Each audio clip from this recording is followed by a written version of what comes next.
Good question, because for a lot of architects, I think the answer is no, it doesn't work. They spend a lot of time, money and effort trying to generate inquiries and leads, and they waste a lot of time, effort and money. So for most people, no. But then again, I guess it's a bit like, does design work? Well, for most people, if they try and do it themselves, no. There is a sort of a narrow band of marketing that does work for when you're selling big ticket professional services like design, architecture, that you have to do, and it's a bit different to what most of the marketing that you normally see.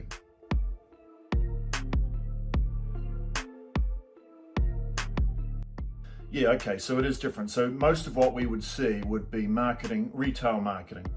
We see it all the time in our newspapers, on TVs. This is retail marketing where you're trying to make the sale on the first go. And I think if we compare it to dating, it's almost like trying to get married on the first date. It's probably the politest way of putting it. And when you're selling professional services, that doesn't happen. All you're really trying to do when you're doing professional services marketing is not try and get the sale. You're not trying to win a contract. What you're trying to do is get engagement. You're trying to get a meeting, or you're trying to get someone to reach out and contact you. And that's the big difference. It's a series of much smaller steps when you're selling a bigger ticket item. And when you do it that way, you've got a chance of making it work.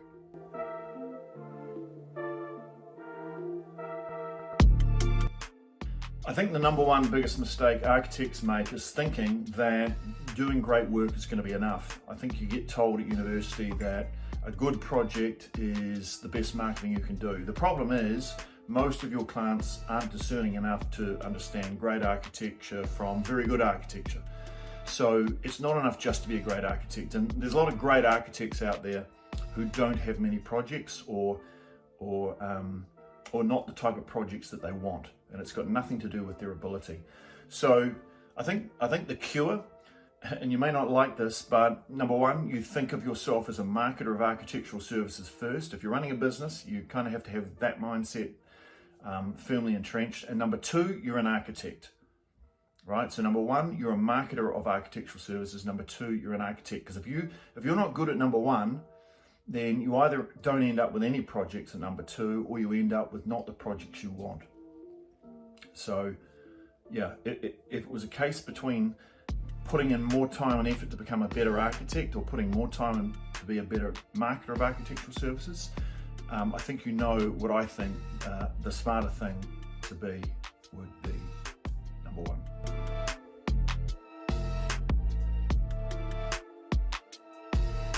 Okay, so the first marketing strategy I think every architect would value and get use out of is this idea that at the end of the day, marketing or referrals is probably going to be your number one marketing strategy. Now, for most of you, you'll get 50 to 80% of your client projects and clients already from referrals and word of mouth. So we know that works. As for anything else, all the other marketing strategies can work sometimes if you do them really well. But we know that referrals works really well even when you don't do anything. So the first strategy I'm going to just talk about over about 60 seconds is this concept of promoting the fact that you are a referral business. So you would call yourself, you would say something like, we're very proud to be a referral business. 80% of our clients come from referrals and word of mouth from our happy clients. And you would put that in your website, your newsletter, your emails. You'd remind people constantly that you're a referral business, and when you take them on, you would let them know we're a referral business. You probably came to me because you were referred, and you promote the fact, and you take pride in the fact that we're a referral business. So that gets drummed into your prospect very, very early on. And I'm going to say, to phrase how this would work, you identify as being a very proud referral business, and it sets the expectation, it sows the seeds for any new clients when they come on board that, it's kind of how we operate around here. We have to refer more people to you. So that's number one, strategy number one. Number two is identify a network of people. So I call this the dirty 30, mainly because it rhymes, dirty and 30 rhyme, and it's catchy, and most people seem to remember it as soon as they've been taught it. So the dirty 30 is around the fact that, referrals and word of mouth is probably the most important thing. And with that, we need to identify who are the influencers and the referrers out there in the marketplace for the type of projects you want. Who are they? And we need to basically communicate with those people. Now, why 30? Because if you target and build relationships with 30 people over the next 12 months, you're probably not going to get referrals from all of them. But you may get referrals from 20% of them. And 20% would be 6. And we call this the super 6.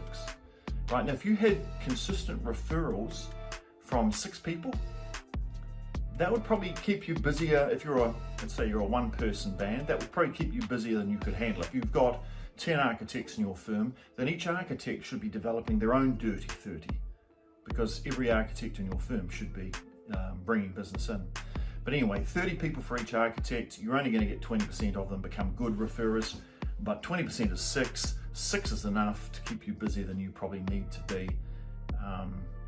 The other question that comes up with that is, okay, well, who do I target?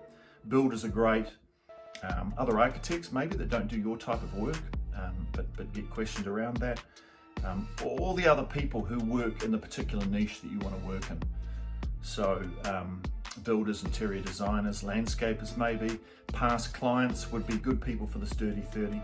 And your job is to stay in touch with them in some reasonable way over the next 12 months and try and activate at least, let's say, only 20% of them to refer to you.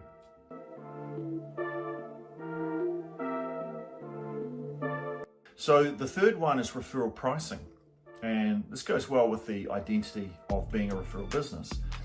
And what I teach my clients is to break out the sales process into a number of steps.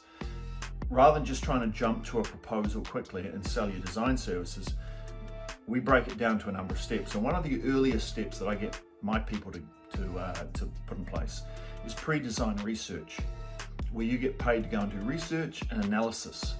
Now, once this is set up and you've got a product that you can sell and you're confident about what you're offering and selling, it becomes a much better way of selling design services. It's like a doctor doing a diagnosis.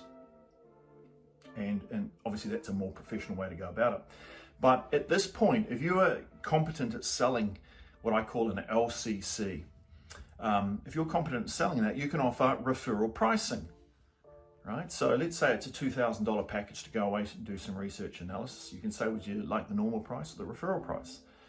To which they'll reply, oh, what's the referral price?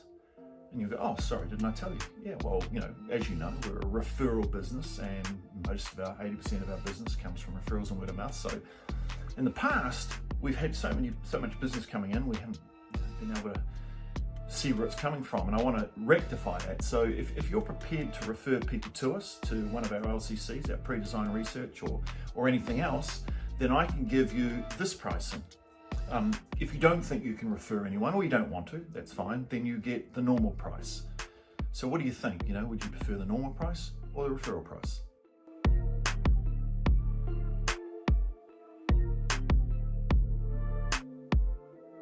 Okay, the next one is not a referral strategy. It's going back to, I wouldn't say it's traditional marketing, because it's not what most people do, but we call it a monkey's fist. So it's if you think about the stages that a buyer might go through before they're ready to hire an architect, there's quite a number of stages, and I like to break it down because it's almost like a bus going along, and there'll be clients sitting at different bus stops along the way, and you've kind of got to have an offer where your doors open up and you can let people on at different stages depending on where they're at, depending on which bus stop they're at. Now, a lot of people at the early stage, and some architects might say, well, they're tire kickers and they just waste my time. Sometimes they are, and sometimes they're not. They're just at the early stages and they're still doing their own research and analysis, and maybe it's too early, you don't want to sit down with them and spend 5 hours working through design with them because they are too early for that. But what you can do is produce educational content that answers the questions. So let's say, what are some of the questions people in the early stages might have? Might be things like, how much does a project like I'm thinking cost? How long will it take? Who are the people I'm going to need to contact? What's the process? All right, so there's 4 questions that they're likely to ask that themselves, right? They're looking for answers. So if you can create a document or a video or anything that answers those questions, gives them an idea about how much things might cost, how long it will take, who the experts are, and you can name the experts, then people will put their hands up and request that information, right? So we'll normally set up a system where it's automated, where they can put in their name and contact details in return for those answers, right? Now I would always make these questions niche specific. So if I was going for beachfront, if I wanted beachfront homes, I would say, how much does it cost to build a beachfront home? Who are the experts associated with beachfront homes? What's the process for a beachfront home? How long would it take to build a beachfront home, and what's the steps for getting a permit or board approval or whatever it is? And so by making it more specific, you're going to make that content more valuable to those people, and they're more likely to reach out and contact you.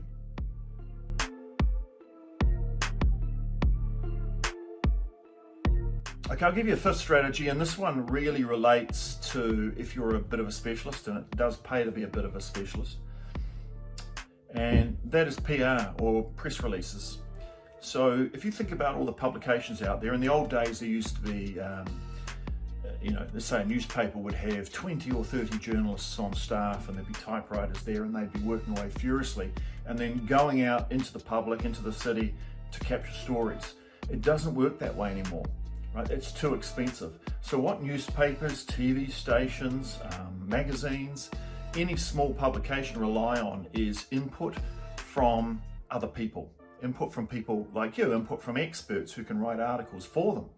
So what you can do is a press release. You'll have probably heard of that, but you send a press release to the editor or to a journalist in a particular publication that you think your ideal target market are likely to be reading, and you would pitch a story. You would pitch a story with what you're working on. You would say, hey, I've just done this type of project, and I can write this type of article. You can go online, actually go onto Google and just check out what the format for press releases are.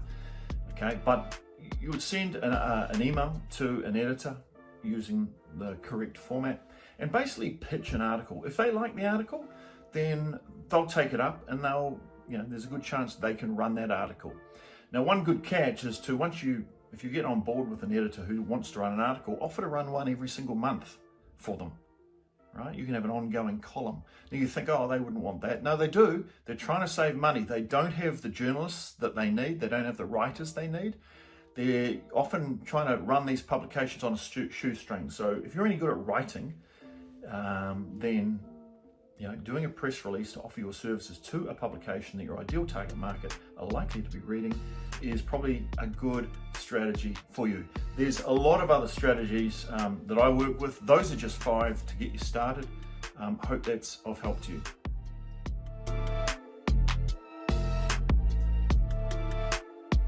If you go to www.archmarketing.org, then there's a website there. There's a number of resources, training, tools, blogs about marketing, about the type of stuff I've been talking about that you can get help with and get you on your journey. I'll tell you what, one thing I'll say, it's not just about the strategies, it's about the mindset, right? So to be a successful winner of projects, you have to have marketing tools and referral tools, but you also have to have the mindset. So there's a lot of mindset stuff at archmarketing.org.